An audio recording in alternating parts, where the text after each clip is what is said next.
بسم الله والحمد لله والصلاة والسلام على رسول الله وعلى آله وصحبه ومن والاه أما بعد. جماعة المسلمين, respected viewers, السلام عليكم ورحمة الله وبركاته. أهلا وسهلا ومرحبا بكم جميعا أينما كنتم. Welcome to each and every single one of you, wherever you might be. This is our program, Palestine, the Holy Land. And bi'idhnillahi ta'ala, today we are going to be dealing with the third big political player at the dawn of the Crusader Wars.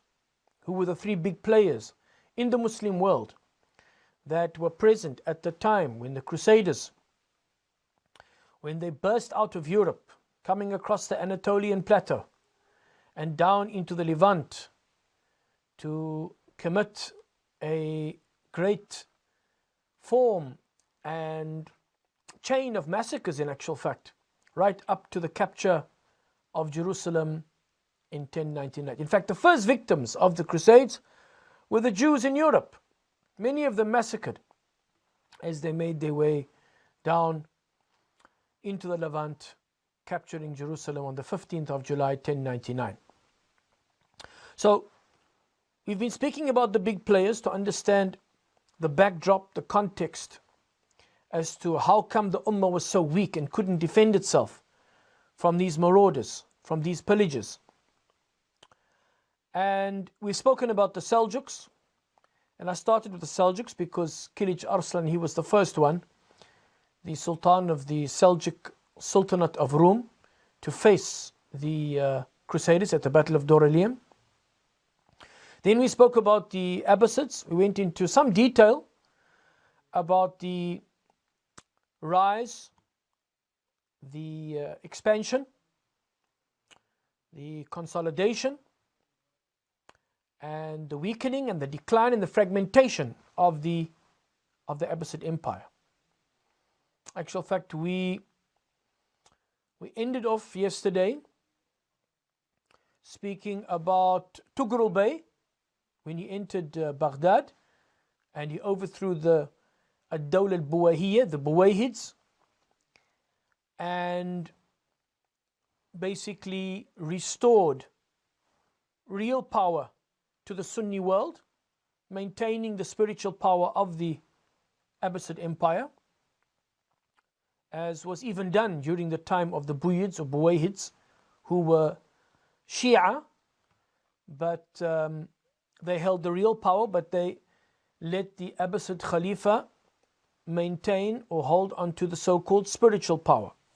But when the Seljuks came, being Orthodox Sunnis, they then wrestled the real power from the Buwayhids and restored it back to the Sunni world. And when the Crusaders came, it was exactly that relationship that the Crusaders found. They found that the Seljuks were holding the real power and the Abbasids were indeed holding that spiritual power. That's where we basically ended. I spoke about, in fact, we went through a list of how many breakaway states came about within that period of time of the existence of the Abbasid Empire. Many so-called semi-autonomous, then became fully autonomous, then with some loyalty to the Abbasid Khalifa, then broke away completely and declared themselves independent kingdoms. And this dissension and disunity, this infighting, also through the hereditary rule concept, mulkan addan, civil wars, etc., etc., there was a steady decline and eventual fragmentation of the Abbasid Empire. One of the main thorns in the side, not just of the Abbasid Empire, but we also see them as the main adversary of the Seljuk Empire, was that of the Fatimids, who were actually in control of Palestine and Jerusalem. Masjid al-Aqsa was in the hands of the Fatimids when the Crusaders captured it on the 15th of July 1099. So When it comes to understanding the geopolitics of the region, we cannot leave out a somewhat detailed and in-depth study of who were the Fatimids, Ad-Dawla al-Fatimiyya, al-Shi'iyya, al-Ismailiyya, al-Batiniyya. Who were they, and what part did they play in the weakening of the Ummah? So as we have done with the Seljuk Empire and the Abbasid Empire, let us look at a timeline, historical timeline of the Fatimid Empire. So the Fatimid Empire, which basically existed from 909 to 1171. 1171 was when Salah ad-Din al-Ayyubi, he basically conquered Egypt and kicked out the Fatimids, brought their state to an end. That this Fatimid Empire emerged from the Ismaili, Shi'iyya, Batiniyya movement in the late 9th century, posing a radical challenge to the Sunni Abbasid Caliphate. Ismaili Da'is, missionaries, worked clandestinely across the Islamic world, preaching the coming of a Mahdi from the Prophet's lineage, sallallahu alaihi wasallam. The main da'i that is mentioned with regards to the spread of the Ismailiyya, Shi'iyya, Batiniyya Aqidah is a man by the name of Abu Abdullah al-Shi'i, Abu Abdullah al-Hussein ibn Ahmad ibn Muhammad ibn Zakaria. He was a missionary, a da'i, better known as Abu Abdullah al-Shi'i, an Ismaili missionary active in Yemen and North Africa. And this was all done clandestinely, under the radar of the Abbasid Empire. He was successful in converting and unifying a large part of the Kutama Berber tribe. Berber is actually not the right word to use, Barbar. The correct word to use is Amazigh. The Amazigh, that is the actual name of this ethnic group of people living in North Africa. They can be found in Libya, in Tunisia, Algeria, Morocco, in the Maghrib. And one of their tribes is called the Kutama Amazighi tribe. And this Abu Abdullah al-Shi'i, he was successful in converting in this clandestine fashion. He was successful in duping them and conning them into embracing this false aqidah of al-Ismailiyya, al-Shi'iyya, al-Batiniyya, leading them on a conquest of Ifriqiya, of Tunisia, from 902 to 909, overthrowing who? The Aghlabid dynasty.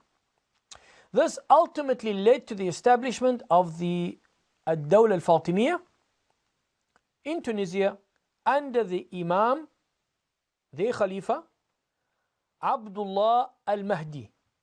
Abdullah al-Mahdi Billah, that was his full name. Abdullah al-Mahdi Billah quickly fell out with Abu Abdullah and had Abu Abdullah executed on the 18th of February 911. Can you believe it? So the man who installed him, Abu Abdullah, the da'i, the missionary, the Ismailiyya missionary, he was executed by the man that he installed as their so-called Khalifa. Abu Abdullah al-Shi'i was born al-Hussein ibn Ahmad ibn Muhammad ibn Zakaria in Kufa in Iraq.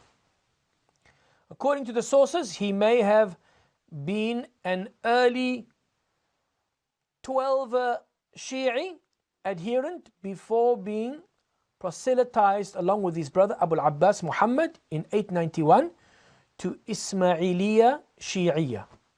In other words, Ismaili Shi'ism, by a local missionary, Abu Ali. According to other sources, by Hamdan Qarmat, the leader of the Iraqi branch of the Ismaili missionary network. Abu Abdullah and Abu al-Abbas became members of the Ismaili missionary network, basically operating like spies. This missionary network, themselves inducted by Firuz, the representative of the so-called hidden Imam, and soon sent to missions abroad. Abu al-Abbas to Egypt, Abu Abdullah to Yemen. Abu Abdullah joined the Hajj caravan to Mecca and joined the Yemeni pilgrims on their return to their homeland. He arrived there in April 892 and stayed and learned with the chief Ismaili Da'i in Yemen, Ibn Hawshab, in preparation for going on to lead a mission to the Maghrib. So ultimately, that was where he had so-called success, was in the Maghrib with the Amazighi Katama tribe, forming an army, invading Ifriqiya, Tunisia, and kicking out the Aghlabid government. After less than a year, Ibn Hawshab, he basically sent Abu Abdullah again to Makkah, thence to go on to the Maghrib. Following usual practice, he was to be accompanied by another Da'i, Abdullah ibn Abil Malahif, but the latter was replaced by Ibrahim ibn Ishaq al-Zabidi. Ibrahim became Abu Abdullah's lieutenant, becoming known as the Lesser Lord, a Sayyid al-Saghir, among Abu Abdullah's followers, and remained with him until the conquest of Ifriqiya in 909. At Makkah, Abu Abdullah came across a party of Kutama Berbers. So look at that. He was in Makkah when he met this group of Kutama Amazigh from Al-Maghrib, and who were on Hajj, to whom he presented himself as a native of Sana'a. He wasn't, he was from Kufa.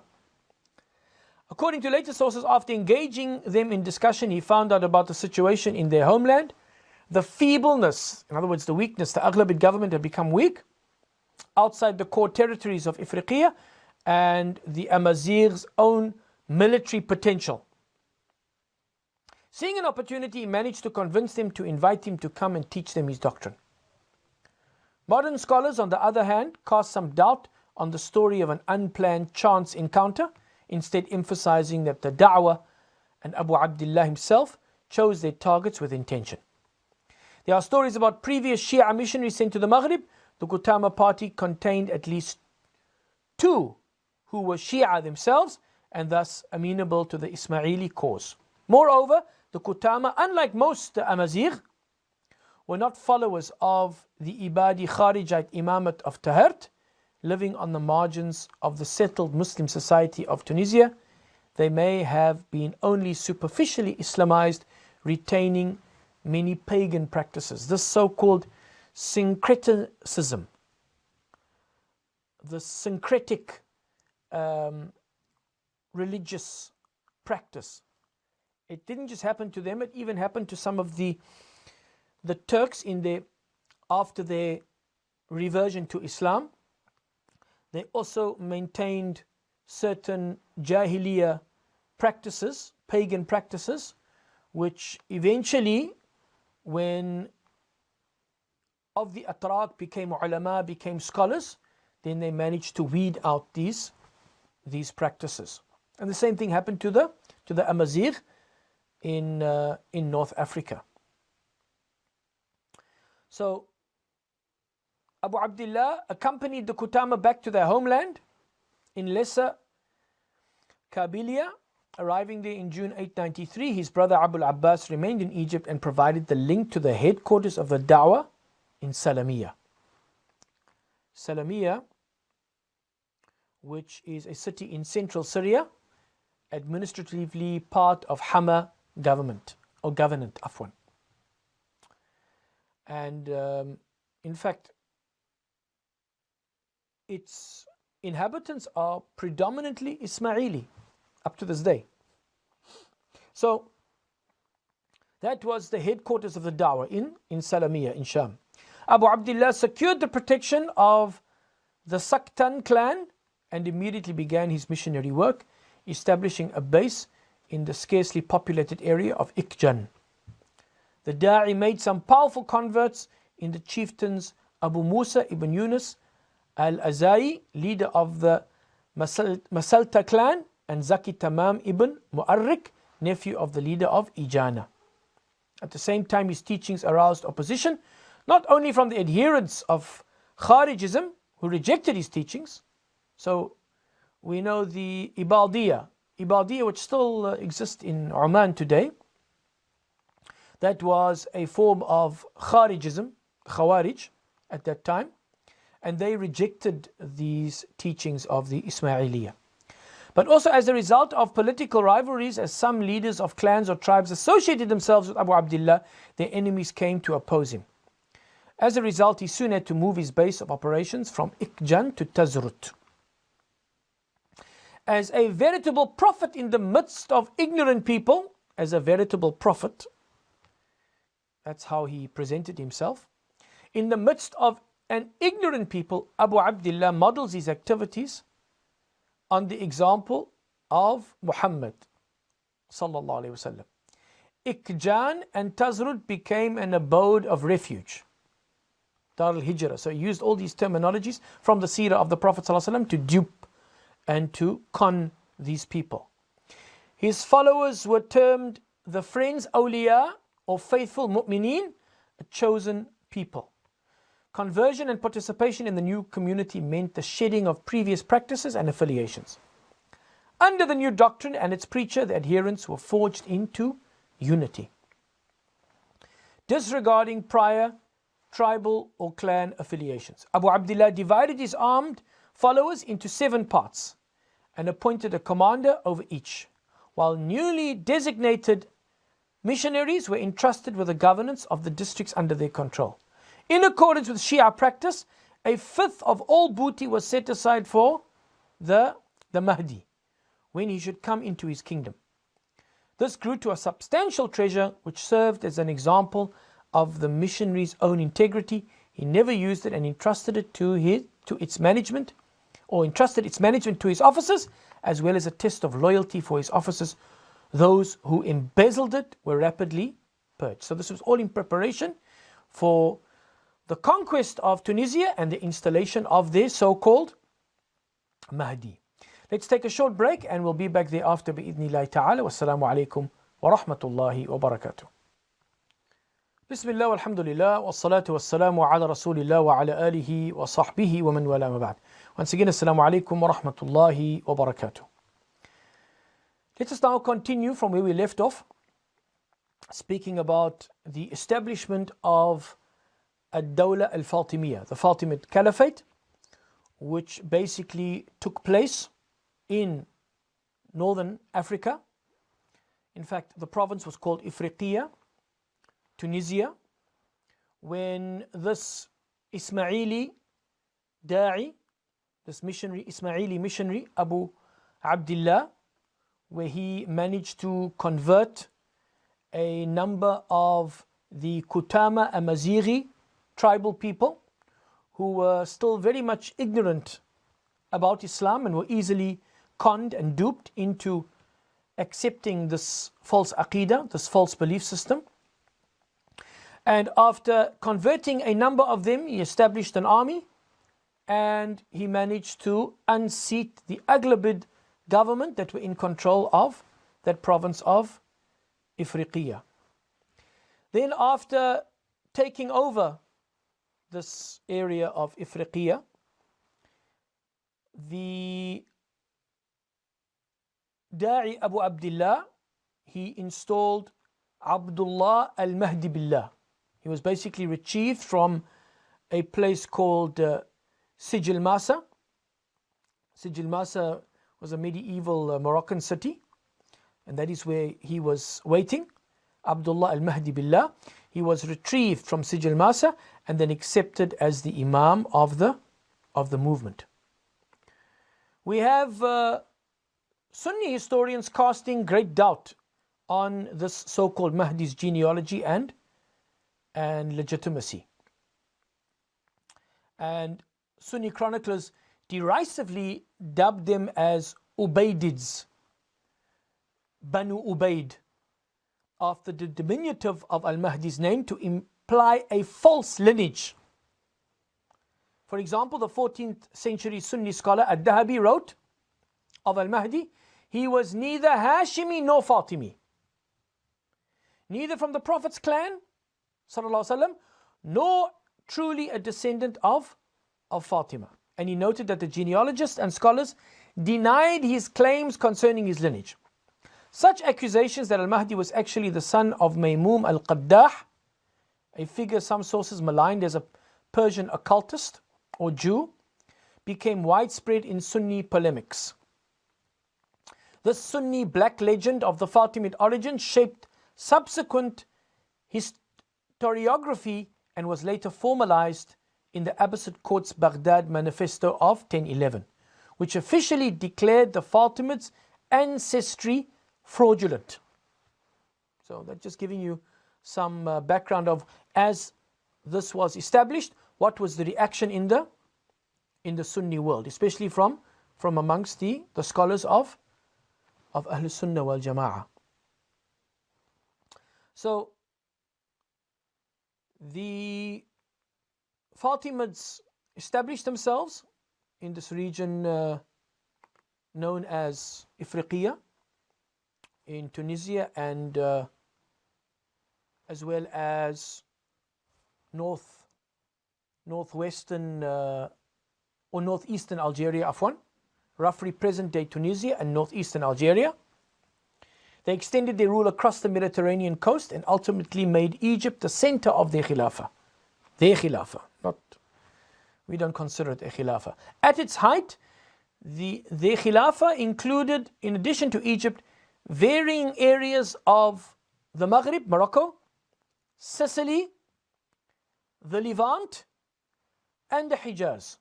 So Levant is where part of Syria and Palestine is, and as well as in the Hijaz. So after the conquest, Abdullah al-Mahdi Billah was retrieved from Sijil Masa and then accepted as Imam of the movement, becoming the first Caliph and founder of the dynasty in 909. In 921, the city of Al-Mahdiya was established as the capital. The city of Al-Mahdiya. Mahdiya is a Tunisian coastal town south of Monastir and southeast of Sousse. It still exists. So he became the first caliph and founder of the dynasty. 921, in the city of Al-Mahdiya was established as the capital. 948, they shifted the capital to Al-Mansuriya, that is near Qayrawan in Tunisia. And in 969, during the reign of Al-Mu'izz, they conquered Egypt. And in 973, the caliphate was moved, again, I'm putting that in inverted commas, the caliphate was moved to the newly founded Fatimid capital of Al-Qahira, Cairo. That Cairo was basically established by the Fatimids. Egypt became the political, cultural, and religious center of the empire, and it developed a new and indigenous Arabic culture. After its initial conquests, the caliphate often allowed a degree of religious tolerance towards non-Shia sects of Islam, as well as to Jews and Christians. This changed especially under Al-Hakim. Al-Hakim, in fact, yes, it was, I think, under Al-Hakim that Jews and Christians, in particular Christians, were persecuted, and the Church of the Holy Sepulchre was burned down. And inshallah, that is an important part, especially in terms of arousing the rabble in Europe, and it was used as part of the propaganda around the details of how it exactly happened. That inshallah we will get to, but it was definitely used in the sermon of Pope Urban II in Clermont in 1095 to arouse the rabble of the Knights of Christian Europe and to launch the Crusader Wars. However, its leaders made little headway in persuading the Egyptian population to adopt its religious beliefs. So even though Egypt was now the seat of their government, of their empire, Cairo their capital, the Egyptian population didn't adopt the religious beliefs of the Ismailiyya, of the Fatimiyya. After the reigns of Al-Aziz and Al-Hakim, the long reign of Al-Mustansir entrenched a regime in which the caliph remained aloof from state affairs and viziers took on a greater importance. Political and ethnic factionalism within the army led to a civil war in the 1060s, which threatened the empire's survival. After a period of revival during the tenure of the Vizier Badr al-Jamali, the Fatimid Caliphate declined rapidly during the late 11th and 12th centuries. In addition to internal difficulties, the Caliphate was weakened by the encroachment of the Seljuk Turks into Syria in the 1070s. Remember the Battle of Manzikert, 1071, Al-Aslan against the larger Byzantine army, and the arrival of the Crusaders in the Levant in 1097. In 1171, Salah ad-Din abolished the dynasty's rule and founded the Ayyubid dynasty, which incorporated Egypt back into the nominal sphere of the authority of the Abbasid Caliphate. So even during the time of Salah ad-Din al-Ayyubi, Salah ad-Din was a sultan of the Ayyubids, but the spiritual power was still held by the Khalifa in Baghdad. Salah ad-Din al-Ayyubi, they say he didn't even have a formal dwelling. In fact, it was once asked of him, Ya Salah ad-Din, lima la tattakhidu baytan taskunu? Oh Salah ad-Din, why don't you take a house to live in, meaning a palace? I mean, you are the sultan. He said, وَمَاذَا يَفْعَلُ بِالْبَيْتِ مَنْ يَنْتَظِرُ شَهَادَةً فِي سَبِيلِ اللَّهِ كُلَّ لَحْظَةٍ يَكْفِينِي سَيْفِي وَفَرَسِي وَخَيْمَتِي. He said, and what is a man to do with a house? He who is waiting for martyrdom every second of his life. What did he say? It is enough for me, يَكْفِيني سَيْفِي, my sword, وَفَرَسِي, my horse, وَخَيْمَتِي, and my tent. Allahu Akbar. That was Salah ad-Din al-Ayyubi. Once he was with his companions and somebody made a joke and everybody laughed except for Salah ad-Din. And then they asked him, Ya Salah ad-Din, lima la tabtasim? Oh Salah ad-Din, why don't you smile? Why don't you laugh with us? He said, Kayfa abtasim? How can I smile? How can I laugh? Wa Masjid al-Aqsa fi ayd al-Salibiyin, and Masjid al-Aqsa is in the hands of who? Is in the hands of the Crusaders. So again, had it not been for the rise of the Fatimids, then the Abbasids would have still held sway over Egypt and North Africa, or at least large parts of it, and they would have had a far greater chance of defending the Holy Land and the Masjid al-Aqsa from the Crusaders than when the Fatimids had weakened the Abbasids by taking North Africa, by taking Egypt, and they themselves being in control of Palestine. The Abbasid Sunni world didn't have the strength, along with those that were holding the real power, the Seljuks, didn't have the strength to keep the Crusaders at bay. So Salah ad-Din abolished the dynasty's rule and founded the Ayyubid dynasty, which incorporated Egypt back into the nominal sphere of the authority of the Abbasid Caliphate. Right, so we've spoken about the origin of Ismailiyah. We haven't gone into too much detail about the Aqidah aspect thereof. I just wanted to speak about the geopolitical context and backdrop and the part that it played in the weakening of the Abbasid Sunni Empire at the time. I've also spoken about the secret network that was basically whereby they infiltrated in the Sunni world and convinced many of these ignorant Muslims to embrace their false Aqidah. And basically they profited from the anarchy at Samarra, the rebellion of the Turkic soldiers, and the Zanj revolt, the rebellion of the East African slaves, as well as from dissatisfaction among 12 adherents with the political quietism of their leadership and recent disappearance of the so-called 12th Imam. So, we have spoken about the secret network. The other thing I want to speak about is the relationship between Al-Qaramita. Remember the Qaramita that attacked Makkah in 930 and stole the black stone? The connection between them and the Ismailiyah. In 899, Abdullah al-Akbar's great-grandson, Abdullah, became the new head of the movement and introduced a radical change in the doctrine. No longer was he and his forebears merely the stewards for Muhammad ibn Ismail, but they were declared to be the rightful Imams, and Abdullah himself was the awaited Mahdi.